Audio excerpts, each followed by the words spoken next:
beautiful soul. Welcome to my YouTube channel or my podcast. I'm your host and guide, Will Caminada, and I'm here to help you awaken, heal, and expand your consciousness. In today's episode, I will talk about awakening your psychic abilities, most specifically about the 7 clairs. By the end of this episode, you will have learned what the 7 clairs are, why you may want to awaken them, and which ones might be more predominant in you in case you want to develop them. Don't forget to subscribe to my YouTube channel or my podcast on Spotify or Apple Podcast, and follow me on Instagram at GuyWill, where I post exclusive daily content. We all have psychic abilities. It was encoded in our original 12-strand DNA, and for most of humanity, these have been dormant. We've been living with a 2-strand DNA and operating mostly from our 2 lower chakras. This is changing though. More and more, we hear people talking about intuition, sixth sense, messages from spirit, downloads, and etc. And also that's because we are shifting into a 5D consciousness planet where having psychic abilities will be the norm, just as our physical 3D senses. So when we're talking about psychic senses, we can compare them to our physical senses. The same way we can hear with our ears, we can also hear telepathically. The same way we can see with our eyes, we can see with our inner vision. The word clair is French in origin and it means clear. So for instance, clairvoyance means clear seeing. In other words, you're seeing beyond the limitations of your physical eye. Although for each of these clairs, we have objective and subjective clairs. Some people can actually see an angel, for example, with their physical eyes, or hear a message coming from external input. So these would be objective. However, this is less common. I thought it's relevant information to know. And just before I move on and tell you about the 7 clairs, it's important to know why one would awaken and develop these psychic abilities. Some people are actually just born with these abilities, although I personally believe we are all born with that, but as we grow, we tend to lose touch with those senses. But for those who naturally keep their psychic abilities, they must learn to be able to switch off and sort of be in charge of when and how they want to use their abilities. For most of us, we may want to awaken and develop them because this means we will have an enhanced intuition, a clearer communication with our spirit guides, a more intentional co-created life with the divine, a sense that we're not alone and we are always guided, protected, and loved, the ability to help others in their journey if you wish to. I would say these are the main reasons why we would like to awaken and develop our clairs. If you're thinking it's because you want to be able to predict the future or have a spiritual advisor 24/7, I will ask you to rethink your reasons. Not knowing the future is part of this game, and also, in the quantum field, nothing is set in stone. I talk more about this on episode 42, Is Time Really an Illusion? And I'll put the link in the description and a card at the end of the video. Also, you don't want to rely on communication with your spirit guides all the time. It's a spiritual crutch of some sort. It's like calling your therapist for every decision you have to make. Ultimately, what the spirit guides want for you is that you trust your inner guidance, which inevitably they are part of it too. More on that in a future episode. All right, with that out of the way, let's get to the clairs. I'll start with the 4 more common ones. Number 1, clairvoyance.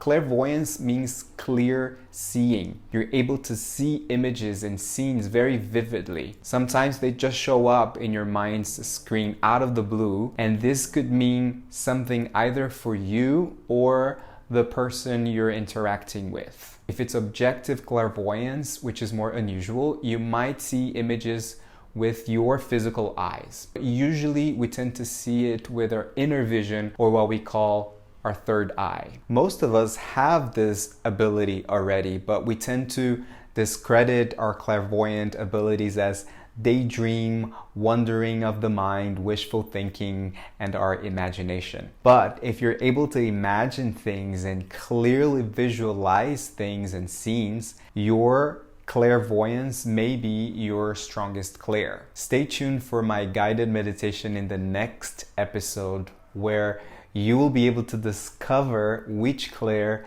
is more predominant in you. I'll also add a side note here. We can have more than one ability predominant, and they may change over the years. So for instance, you may have a strong clairvoyance today, but in a few years, your clairaudience may be more developed or at the same level as your clairvoyance. Here are some signs that you are clairvoyant.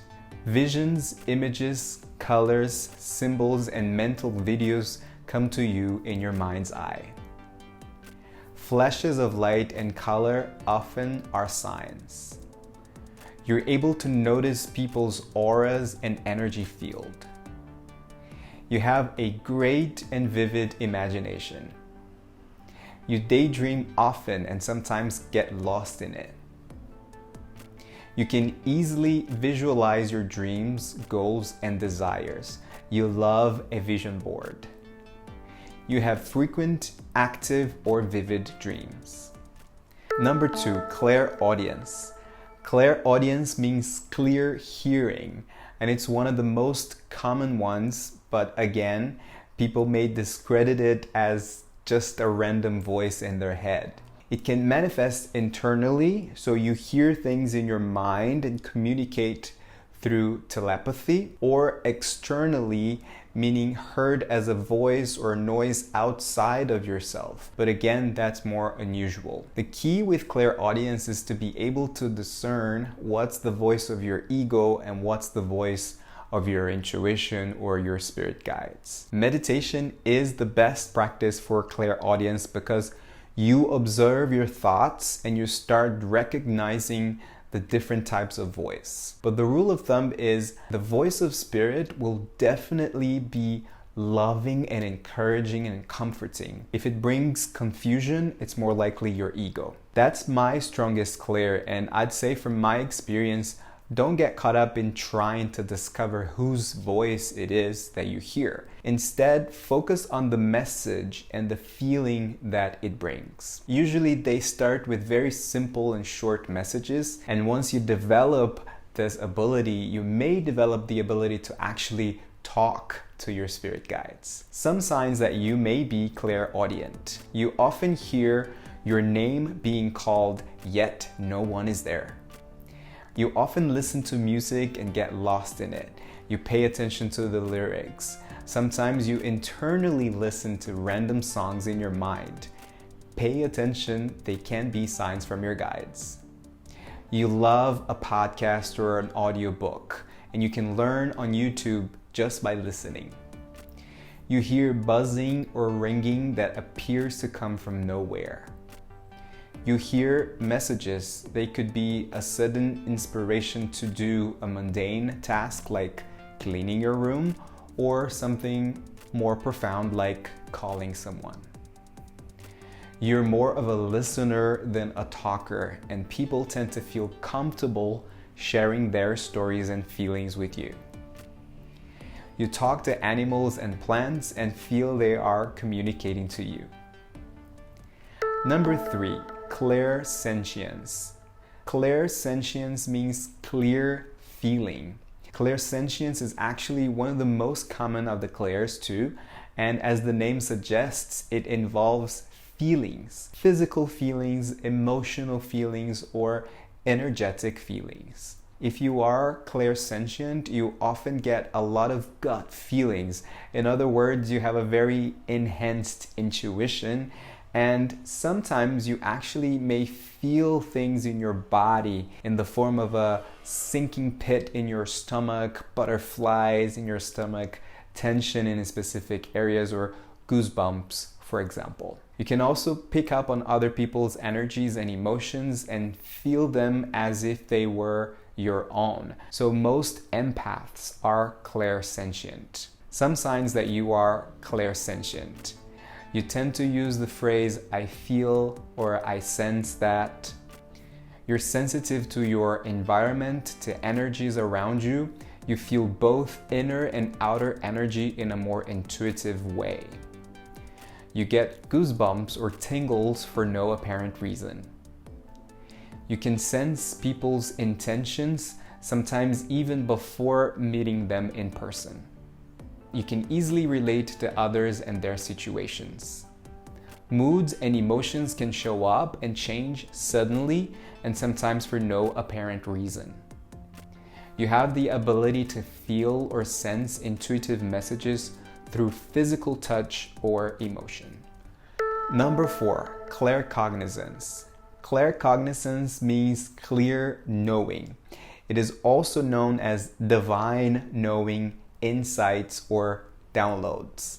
Claircognizant information often comes in like a light bulb illuminating suddenly within your head, or a sudden bright and clear idea, or even a solution to a problem. Sometimes claircognizant people may have no information about an event, but they can feel that they know a piece of information that may be proven correct by the outcome of the situation. In other cases, you may just receive the so-called downloads with many ideas and plans for a creative project, and oftentimes just out of the blue or in random moments in your day, like when you're taking a shower, washing the dishes, or just waking up. Signs that you are claircognizant. You tend to say things like, I know. I don't know how, but I just know. You get regular flashes of insights and inspiration. Ideas suddenly pop into your head. You often experience feelings of déjà vu. You might pick up new things very quickly with little training or practice, like you've done this before. Answers and solutions come easily to you, sometimes even without prior knowledge of the situation or subject matter. Now, the next ones are the most uncommon clairs, but some people do experience them. Number 5, Clairaudience. Clairaudience is clear smelling. It's when suddenly you smell something that's not coming from anywhere or anyone, and that has a symbolic meaning to you. This has happened to me a few times with the smell of cigarettes. As some of you may know, my dad passed away when I was 8, and I remember when I would hug him at the end of his work day, his shirt would smell like cigarettes. Obviously, it's not necessarily a pleasant smell, but at the time I didn't mind because I was used to it. There have been times in my life when I felt that same scent coming from nowhere. So I knew my dad was sending me a sign that he was around and guiding me. Some people experience this with specific fragrances of perfume of their loved ones. Professional psychics may also smell things and tell their clients as a way to prove their connection. If you have noticed the smell of a deceased loved one's cigarette, favorite candle, perfume, or other defining scents, this may be a sign of both your own personal clairaudience at work as well as your loved one's desire to reach out to you. Signs that you are clairaudient. You have a highly developed sense of smell. Scents have the power to trigger many memories in you. You're able to feel the energy of a place just by the scent. Number 6, Gustans. Gustans means clear taste. It's the ability to experience the physical sensation of taste quite randomly without anything entering into your mouth. It doesn't always have to be food, but it will evoke memories or emotions. As with clairaudience, clear smelling, the taste may be symbolic specifically to you. You may just randomly taste that chocolate cake that your beloved grandmother used to bake, and this may be a sign that she's around. You may also close your eyes to meditate, for example, and visualize a scene or a place you've been to, and suddenly taste the food you've eaten in those scenes and places. Signs that you are clairgustant. You have a highly developed sense of taste. The taste of things have the power to trigger many memories and emotions in you. You probably love cooking and have a special connection with all types of food and cuisine. You know food is consciousness and carry energy in them. Number 7, clairtendency. Clairtendency means clear touch. It's also known as psychometry. It's the ability to receive information by touching a person, an object, an animal, or place. In this case, the psychic information is triggered by the physical touch. So you may touch an object and see an image in your mind's eye. So this is triggering your clairvoyance. You may hug someone and feel that they need some kind of assistance. So this is triggering your clairsentience or Clearcognizance. If you visit a psychic who has this ability, they will often ask you to bring a piece of clothing or an object that belonged to your deceased loved one in order to connect with them. Signs that you may be prone to develop clairtendency. You tend to touch everything and you feel a lot of energy in your hands. You probably do Reiki or some kind of massage. You tend to put meaning into objects and like to decorate rooms. You have the ability to touch an object and feel its energy. When you hold someone's hand, you tend to feel the temperature, texture of the skin, and even their mood at the moment.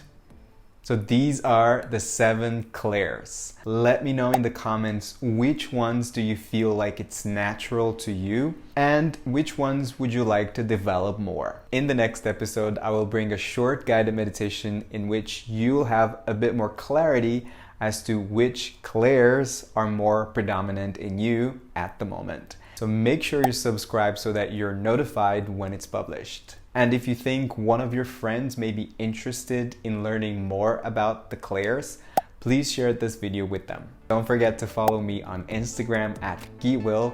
I'm also on the app Insight Timer. You can find me under my name, Will Caminada. Thank you for your presence. As always, keep shining your light, keep your heart open, and let love lead the way. I love you. See you in the next episode.